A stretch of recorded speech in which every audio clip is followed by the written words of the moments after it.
Bonjour à tous et bienvenue dans cette vidéo, j'espère sincèrement que vous allez bien. Et dans cette vidéo, on va voir ensemble comment convaincre un client à travailler avec vous, à signer un contrat. Tout simplement, voilà, il y a des stratégies nous qu'on utilise pour aller convaincre les clients. Il y a des clients bien entendu qui sont beaucoup plus simples à convaincre que d'autres. Nous, aujourd'hui, il y a principalement, en tout cas, on va dire qu'il y a à peu près 60% des clients qui arrivent directement en nous appelant, en nous demandant de travailler avec nous. Et il y a à peu près 40% de clients qu'on va aller convaincre, qu'on va aller chercher nous-mêmes. Donc vraiment, là, cette vidéo, c'est dédié aux clients que vous allez démarcher et que vous allez essayer de convaincre. Donc comment convaincre un client à signer un contrat ou en tout cas à travailler avec vous? Déjà, la première chose qui est importante à faire, et c'est ce qu'on fait dans tous les cas avec mon équipe, c'est d'identifier un problème. Identifier un problème. Alors, quand vous allez voir un client et que vous arrivez et que vous pointez un problème dans son fonctionnement, donc que ce soit une grande entreprise, une petite entreprise, ou même un entrepreneur, ou même une personne qui n'a pas d'entreprise, une personne classique, si vous faites du B2C notamment, et que vous identifiez un problème, d'accord? Donc par exemple pour une personne classique, ça peut être le fait qu'elle soit obèse, ça peut être le fait qu'elle ait une douleur, ça peut être le fait que son fonctionnement est malsain, ou alors pour une entreprise, ça peut être le fait qu'elle n'ait justement pas de système marketing en place, ou qu'elle n'ait par exemple pas de système de gestion des colis, ou alors qu'elle perde de l'argent via différents processus qui ne sont pas totalement bien définis. Donc quand vous arrivez et que vous pointez un problème, déjà c'est hyper fort, c'est hyper fort. Il y a énormément d'entreprises qui vont voir d'autres personnes ou d'autres entreprises et qui disent « Bonjour, moi je peux faire ça », sauf qu'en fait ils ont même pas expliqué, ils ont même pas prouvé en fait à leurs clients ou en tout cas à leurs prospects qu'il y avait un réel problème à solutionner. Donc déjà la première chose, ce serait d'identifier un problème. Quand vous allez pointer un problème et que vous allez vraiment montrer à votre prospect qu'il y a un problème, vous allez lui faire peur. Vous allez lui faire peur parce qu'en fait, si vous avez vraiment identifié un réel problème, le prospect, bien souvent, on est conscient, mais justement, il essaye de pas le voir et il essaye de le cacher. Et si vous arrivez et que vous dites, OK, par exemple, si vous allez voir une entreprise et vous dites, OK, ton système marketing n'est pas bien fait, n'est pas bien mis en place, forcément, vous allez faire peur à votre prospect et du coup, il va être vraiment à l'écoute de savoir comment est-ce que vous voyez justement ce problème et comment éventuellement vous pourriez tout simplement le solutionner. La deuxième point justement sur ce fait d'identifier un problème, c'est de jouer sur la concurrence. Ok, les entreprises d'un même secteur, par exemple si je prends l'exemple simplement des salles de sport, je prends souvent cet exemple-là, les salles de sport, elles font toutes le même service. Ok, toutes les salles de sport, donc bien sûr il y a des variantes, mais toutes les salles de sport proposent à leurs clients une salle de sport pour faire du sport. Ok, donc ça c'est toutes les salles de sport. Par contre, qu'est-ce qui va changer entre elles? C'est simplement justement leur stratégie marketing, quel prix elles appliquent, quel business model elles utilisent, ce qu'elles proposent à côté de la salle de sport. Ok, là maintenant on voit souvent des salles de sport qui commencent à faire des spas, qui commencent à faire des douches ultra sympas, qui commencent à mettre des abonnements avec une autre personne, etc., etc. En fait, les salles de sport maintenant elles se différencient pas sur leur cœur de métier, mais sur ce qu'il y a autour. Donc justement, en fait, quand vous allez jouer sur la concurrence et dire, OK, votre concurrent, il fait pareil que vous. Par contre, lui, justement, il met en place des stratégies de marketing que vous ne mettez pas en place, ou alors il fait ça mieux que vous, etc. Vous allez encore une fois rendre votre prospect à l'écoute. Et franchement, votre prospect va se dire, OK, là franchement, voilà, si même mon concurrent arrive à contrer ce problème, forcément il y a un besoin de contrer ce problème, donc vraiment vous allez appuyer fort tout simplement là-dessus. Et enfin, je dirais après recontextualiser, dire que OK, il y a ce problème là, peut-être que voilà, si vous allez voir un client et que vous êtes dans le marketing, vous dites OK, ton marketing il n'est pas forcément mis en place, mais par contre voilà, si on le travaille ensemble, on peut faire quelque chose de bien, puisque justement tu as des services qui sont en place. Pour regarder l'exemple de salle de sport, tout simplement voilà, tu as des belles machines, etc. Il suffirait juste par exemple de mettre un bon marketing pour que justement tes ventes augmentent, pour que simplement tu fasses plus de chiffre d'affaires. Donc recontextualiser également et dire en fait que voilà, c'est un problème, mais au final ce problème peut même se transformer en opportunité. Et c'est justement le deuxième point, l'opportunité. Quand on va voir un client, à chaque fois justement on respecte ce schéma, identifier un problème c'est la première chose, et après simplement proposer ou en tout cas montrer une opportunité. Le deuxième point, ça va être l'opportunité. Donc en fait, l'opportunité, c'est simplement de dire au client, OK, tu as ce problème-là, mais par contre, ce problème, justement, ça peut se transformer en opportunité. Donc c'est vraiment cette transformation qui est intéressante dans votre pitch de vente, c'est de dire, OK, on a ce problème-là, première chose, mais par contre, c'est une opportunité. Parce que ce problème, il y a la possibilité de le résoudre, et si on le résout bien, on peut même justement passer devant la concurrence et aller chercher des résultats très très intéressants. Donc vraiment, du coup, avoir premièrement identifier un problème et après passer à l'opportunité. L'opportunité, c'est de dire, OK, tu peux faire mieux. La possibilité de faire mieux.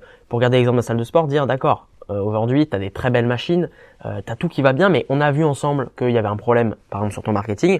Par contre, imagine l'opportunité que c'est. Ça veut dire que imagine que si tu avais par exemple un marketing ultra avancé, imagine ce que tu pourrais faire. Imagine le nombre de personnes que tu pourrais faire venir dans ta salle de sport. Donc vraiment, ce combo entre problème et opportunité, c'est quelque chose de très puissant qui va déclencher quelque chose de très important et de très intéressant dans le cerveau simplement de votre prospect. il y a un problème, donc le prospect a peur, et après, opportunité, ok, finalement, c'est pas si grave que ça, au contraire. Le troisième point, tout simplement, c'est de proposer un résultat et simplement un but, un objectif via votre solution. Donc, si vous avez identifié votre problème, que vous avez présenté l'opportunité, et ben ensuite, c'est de simplement proposer votre solution, proposer un résultat. J'ai pas mal de personnes qui me demandent simplement, qui me disent, moi, par exemple, j'ai une entreprise dans le marketing aussi, et quand je vais voir mes clients, en fait, ils me disent, mes clients me disent, je suis pas intéressé, ou alors je comprends pas ce que vous faites. En fait, si vous allez voir des entreprises qui ne sont pas dans le digital marketing, justement, donc ça peut être intéressant, c'est une stratégie intéressante. Je reprends l'exemple de la salle de sport. Quelqu'un qui a une salle de sport, ok, son métier, c'est pas le marketing. Donc quand vous allez le voir et que vous lui dites, ok, moi par exemple, je peux te proposer de t'apporter du trafic via différents vecteurs, notamment via du SIA, je pense que la tête du mec, elle doit se décomposer, mais c'est normal. Donc forcément, il faut pas avoir le même discours quand vous allez voir un gros client qui a déjà un pôle marketing, qui fait déjà du marketing, qui s'y connaît, que quand vous allez voir une boîte qui ne s'y connaît pas. Donc justement, en fait, dans votre discours, ce que vous allez proposer, c'est, il faut pas que vous proposiez comment vous allez le faire, ok, mais vraiment le résultat que vous allez atteindre.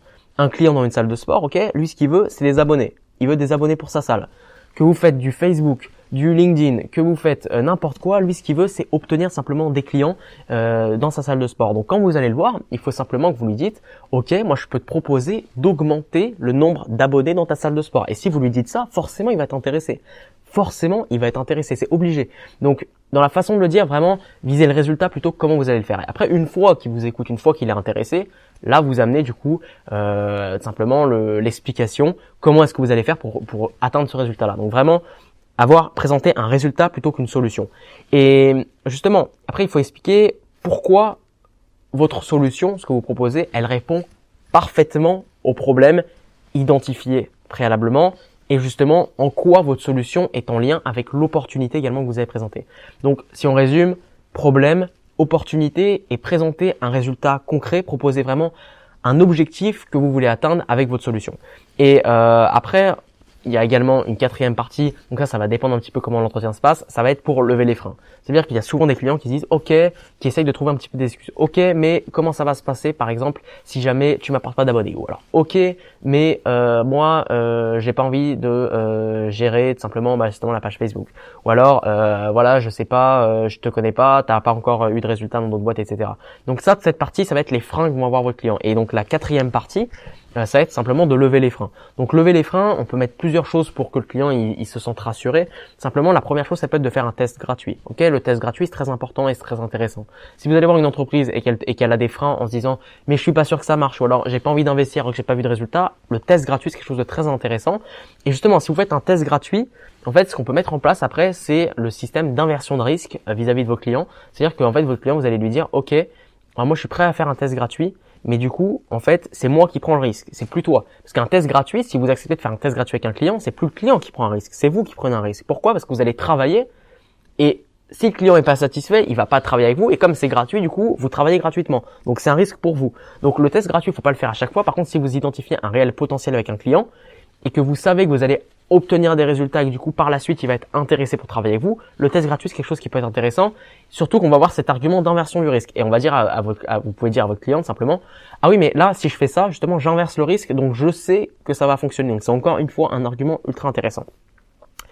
Également, pour lever les freins, le business model variable, c'est très intéressant. Ça veut dire que vous pouvez très bien contractualiser un contrat avec votre client en disant moi je vais me rémunérer uniquement sur les ventes que je vais t'apporter, uniquement sur les réels résultats que je vais t'apporter. Et ça, du coup, c'est ultra apprécié par les clients, simplement parce que justement, eux, ils vont payer que si vous leur amenez du résultat. Donc, encore une fois, on a ce système d'inversion du risque qui est très intéressant. Donc, faut faire gaffe encore une fois avec ça. Faut être sûr que vous allez pouvoir obtenir des résultats.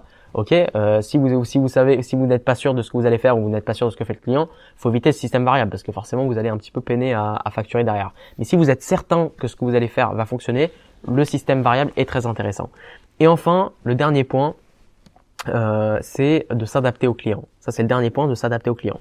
Vous vous en doutez bien, mais quand je vais voir avec mon équipe une très grande banque française, par exemple, ou une très grosse entreprise dans quel domaine que ce soit, je ne vais pas m'adresser et proposer la même chose quand je vais voir une petite start-up ou alors même un entrepreneur ou une petite boutique physique qui cherche un petit peu à faire plus de ventes.